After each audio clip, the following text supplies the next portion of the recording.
ხელოვნება კაცობრიობის ისტორიის განუყოფელი ნაწილია. ის არა მხოლოდ სილამაზის შემოქმედებაა, არამედ გამოხატვის თავისუფლება, ენა, რომელსაც სიტყვები არ სჭირდება.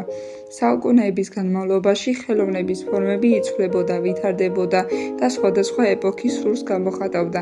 სახვითი ხელოვნება, როგორც ესკიზი, ფერწერა, ქანდაკება თუ ექსპერიმენტული ფორმები, მუდმივად ეძებს ახალ გზებს, რათა ადამიანმა გამოხატოს თავისი ხედვა, ემოცია თუ იდეა. მისი ტექნიკები შეიძლება გავყოთ ტრადიციულად და არატრადიციულად, თუმცა ეს ღვარი ხშირად წაშლილია, რადგან თანამედროვე ხელოვნება ორივეს აერთიანებს.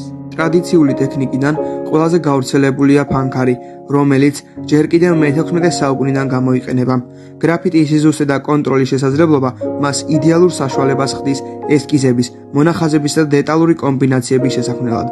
მის გვერდით დგას ნახშირი, ერთ-ერთი უძველესი მასალა, რომელიც ჯერ კიდევ ლასკოს მღვიმეებში გამოიყენებოდა.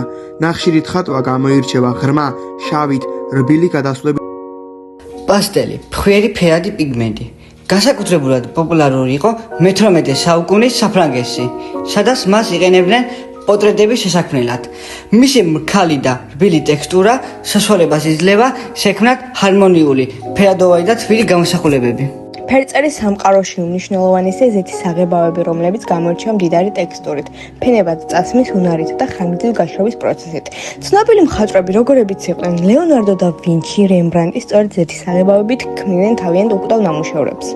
აკვარელი, გამჭვირვალე და ჰაეროვანი საღებავი. იყენებს წყალს როგორც ძირითად გამხსნელს. ის პოპულარული იყო ინგლისში მე-19 საუკუნეში, განსაკუთრებით უილიამ ტერნერის მიერ, რომლის ლანდშაფტები დინამიკურ განათებასა და ბუნების შეგრძნებას გადმოსცემდა. გუაში უფრო მკვრივი და მქრქალი საღებავია, რომელიც იდეალურია ილუსტრაციებისათვის.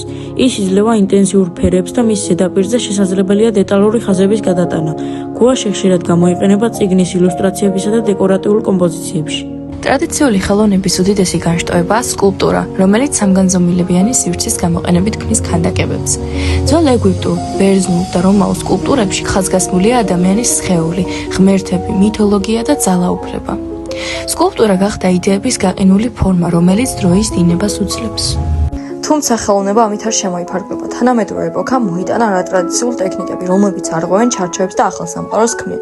ერთ-ერთი ასეთი კოლაჟი, რომელიც შეიქმნა მაშინ, როცა ხელოვნება სხვადასხვა მასალის, გაზეთის, ფოტოს, ქსოვის, ტექსტების აწყობა დაიწყეს ერთ ბრტყელ ზედაპირზე.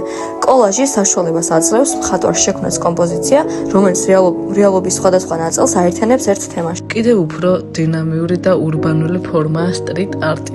კედლებზე, შენობებსა და ქუჩებში შესრულებული ნამუშევრები, რომლებიც ხშირად მოიცავენ პროტესტის, სოციალური კრიტიკის ან იდენტობის საკითხებს. სტრიტ არტი გახდა თვითგამოხატვის თავისუფალი პლატფორმა, განსაკუთრებით იმ ხელოვანებისთვის, ვისაც ფორმალური გალერეების გარეთ სურდა მოქმედება. ერთ-ერთი ყველაზე ცნობილი თანამედროვე სტრიტ არტისტია ბანკსი.